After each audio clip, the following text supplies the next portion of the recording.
இன்றே டவுன்லோட் செய்து உங்கள் ஃபேவரட் ஷோக்களை என்ஜாய் பண்ணுங்க. எப்படி இருக்கு பாட்டி? பரவாயில்லையா? பரவாயில்ல. என்னவோ தெரியல, திடீர்னு குளிருது, திடீர்னு ஜுரம் வந்துருச்சு, உடம்பெல்லாம் தூக்கி போட ஆரம்பிச்சிருச்சு. டாக்டர் வந்து பார்த்ததுக்கு அப்புறம் தான் வேர்த்து விட ஆரம்பிச்சிருக்கு. பரவாயில்லையா? இந்த டேப்லெட்டை போடுங்க பாட்டி, ஃபீவர் சரியாயிடும். நான் அப்புறம் போட்டுக்கிறேன்ப்பா. ஐயா, உனக்கு தாயா ரொம்ப அலைச்சல். கோவில்ல உன் மாமாவுக்காக அவனுக்கு துணையா இருந்த அவனை பார்த்துக்கிட்டேன்.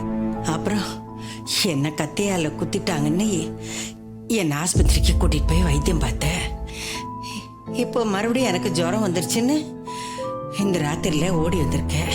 நீ ஐயா இந்த நேரத்துக்கு வந்த, நானே பார்த்துக்கிட்டு இருந்திருப்பேன்ல.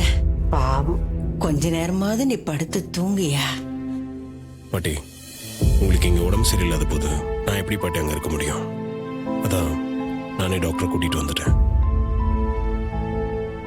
ஐயா, நீ என் பேர மாதிரி என்ன பாத்துக்கிற, நல்லாவும் கவனிச்சுக்கிற, நீ நல்லா இருப்ப ஐயா.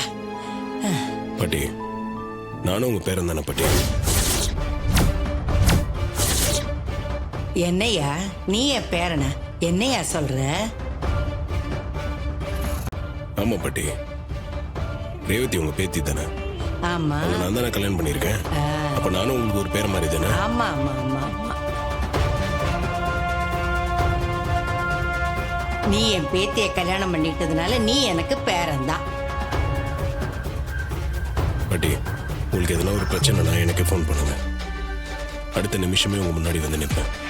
ஐயா, நீ இப்படி சொல்றத கேட்கும்போது எனக்கு ரொம்ப சந்தோஷமா இருக்கு சாமி. என் சொந்த பேரன் மாதிரி நீ என்ன கூடவே இருந்து கவனிச்சுக்கிற. நான் ரொம்ப கொடுத்து வச்சவையா, நான் ரொம்ப கொடுத்து வச்சவ. நீயும் என் பேத்தி ரேவதியும் நல்லா இருக்கணும்யா. நல்ல ஆரோக்கியத்தோட நீண்ட ஆயுளோட நீங்க 2 பேரும் சந்தோஷமா இருக்கணும். அதுதான் எனக்கு வேணும். சரிங்க பாட்டி, உடம்பு பார்த்துக்கோங்க. அவங்கள சாப்பிட்றதுக்கு எதனா எடுத்துட்டு வர சொல்றேன். அதை சாப்பிட்டு இந்த டேப்லெட்டை போட்டுக்கோங்க. சரியா? இங்கே வைக்கிறேன் பாட்டி. சரியா? சரி, நான் போயிட்டு விட்டுமா பாட்டி? ஜாக்கிரதையா பார்த்து போய் வரேன் பாட்டி, உடம்பு பார்த்துக்கோங்க.